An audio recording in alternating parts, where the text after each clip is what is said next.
Have you ever scraplifted someone's layout before? It is such a fun way to create a page and add your own twist, especially if you're new to digital scrapbooking. Following an already made design can really help you build confidence and even discover your own style. For this video, I was invited to scraplift this gorgeous layout by Mystery Scraps. When I saw her page, my brain immediately went into "how did she do that?" mode. My first thought was, I bet she used Blend It for that beautiful blending. And I was right. When I opened the second screenshot she sent me, I took a closer look and I could see she had used Blend If to create the layout. How cool is that? So today I'm going to show you how I recreate this layout using Blend If in Photoshop, step by step, so you can try the same look on your own photos or images. Let's get started. Start by creating a 12 by 12 inch document at 300 pixels per inch with a white background. I've already opened the background paper and the image I'll be using for this project. If you want to follow along, check the description box for all the materials I used to create this layout. Now, let's bring everything onto our canvas. Drag your photo onto the new canvas and then add the background paper on top. To make resizing and positioning easier, I will temporarily lower the opacity of the paper layer in a layers panel so I can see the photo underneath it. Next, click the photo layer to activate it. Press Ctrl T, Mac Command T to access the transform options. Press Shift key while you're resizing to maintain the proportion, and then move your photo until it looks just right. I'll just leave it right here. Once you are happy with the placement, bring the paper layer's opacity back up. But first, click on the paper layer and then slide the opacity back to 100%. Now, here's the fun part. With the photo in place and the paper on top, make sure your paper layer is selected, and then double-click it to open the Layer Style dialog box.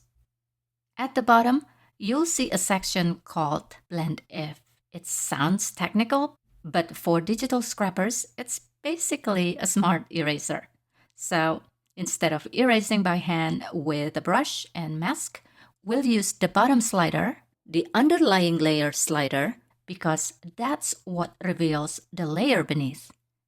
It gently tells Photoshop, hide the harder parts of this paper so the photo underneath can show through.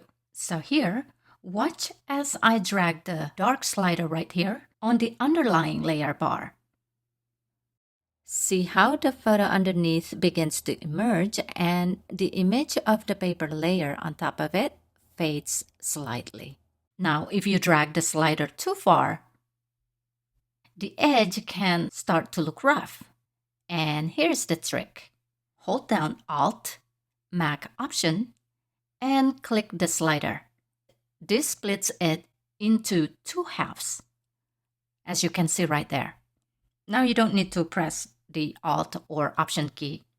I will move the left half slightly back until the edge looks soft and natural. And I think I will do it the same thing with the right one as well. So here, I just adjust the slider halves back and forth until the edge looks right to my eye. You don't need exact number, just go by what looks good.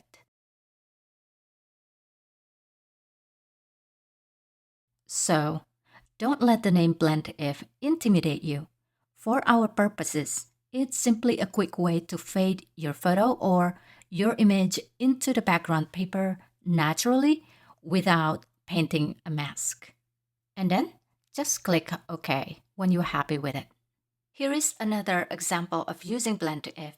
This time I'm placing the image directly on top of the paper I'm using for the project.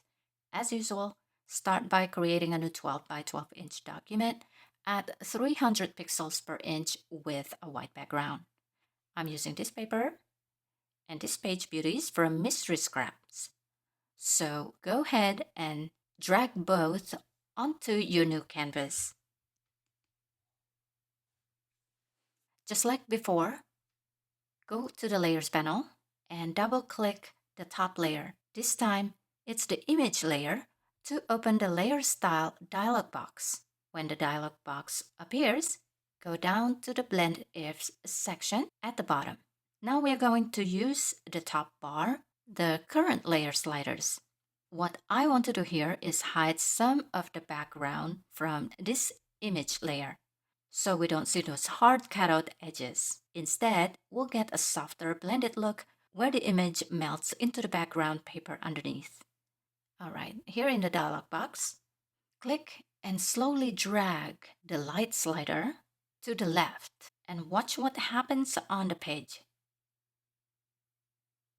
You can stop here when you like the look.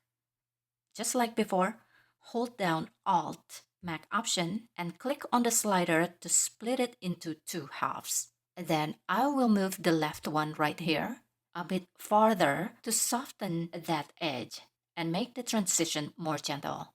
And let me see what happens if I slide the other one to the right a little bit. This will add color, while if you just slide it to the left, you are going to see it as black and white, mostly. But I think I will just leave it right here. Just move the halves until the blend looks natural to your eye. Remember, there are no exact numbers here. Every image, photo, and paper will be a little different.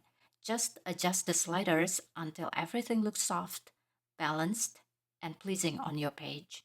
And then just click OK. Now that this image is softly blended into the paper, let's add just a few embellishments from this beautiful new Mystery Scraps collection to finish the page. I'm going to start with a main piece over here and just tuck it right along the edge of the blended area. I'll just put it right here.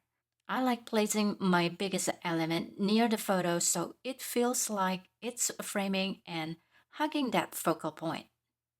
Next, I will bring in this word art, but before we do that, first click on the paper layer in the Layers panel, and then let's bring in this word art. I'll put it right here, and then lower the opacity so it doesn't steal attention from the focal point, but still helps set the mood of the page. And then let's bring in the orange flower. I'll put it right here, and maybe these colorful beads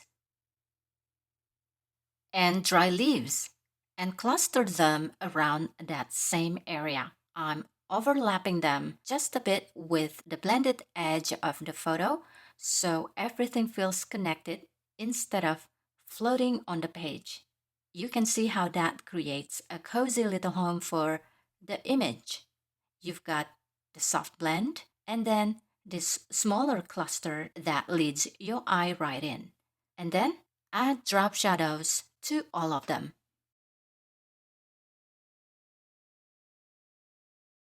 Since we have some room for the title, let's add it right here.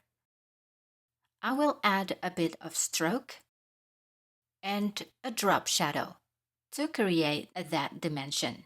A little butterfly right here adds that extra bit of interest to the page. If you want to add some journaling, this is a good time to think about that too.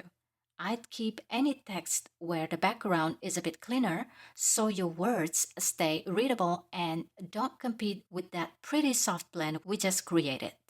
If you want to create journaling like mine using a jewel color tone like this, stay tuned for a short video on how to make one. And notice I'm not piling on a ton of stuff here, just a few well-placed pieces from the collection. When you have a strong blended image like this, it really doesn't need much to look finished. Okay, let's just do a quick little recap before we wrap up. We looked at two ways to use Blend If on an image. First, we use the underlying layer sliders. That's the one where the background paper sort of shows through the lighter parts of your image. It's perfect when you want that artsy, dreamy look, but you still recognize the image and it feels like it's really part of the paper. And then we tried the current layer sliders. With that one, we were kind of fading away parts of the image itself, so it gently disappears into the paper around the edges. That's great when you want to soften the outside of your photo and keep the focus in the middle. So, a super simple way to remember it: underlying layer lets the paper come up through your photo. Current layer softly removes bits of your photo or image so it melts into the paper. Both give you that blended, painterly look, just from slightly different directions.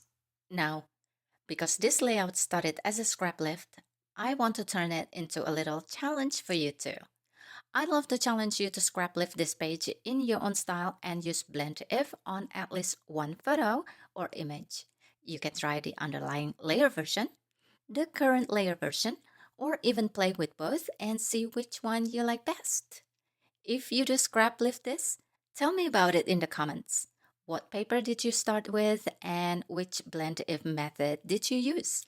And if you are comfortable sharing, you can also tag me to your layout on my Instagram account, or just describe what you did. I really enjoy seeing your pages and how you take these ideas and make them your own. And before you go, I have a little message for you from Mystery Scraps, because I know sometimes these kinds of layouts can feel a bit intimidating. She say, start with the paper you love the most and build from there. Don't be afraid to change something in your layout as you go. Move things around, try a different blend, or swap out elements until it feels right to you. And maybe the most important part, start simple. Don't let the creators of amazing layouts scare you. They all started simple too. Every beautiful artsy page you see came from lots of practice and lots of little experiments, just like the one you did with Blender If today. So be kind to yourself, have fun with it, and let your pages grow as you learn. Alright, my friend, if this video helped you feel a bit more confident with Blend If, please give it a thumbs up so more digital scrapbookers can find it. If you are new here and you enjoy Photoshop or Photoshop Elements scrapbooking tutorials, hit subscribe so you don't miss the next video.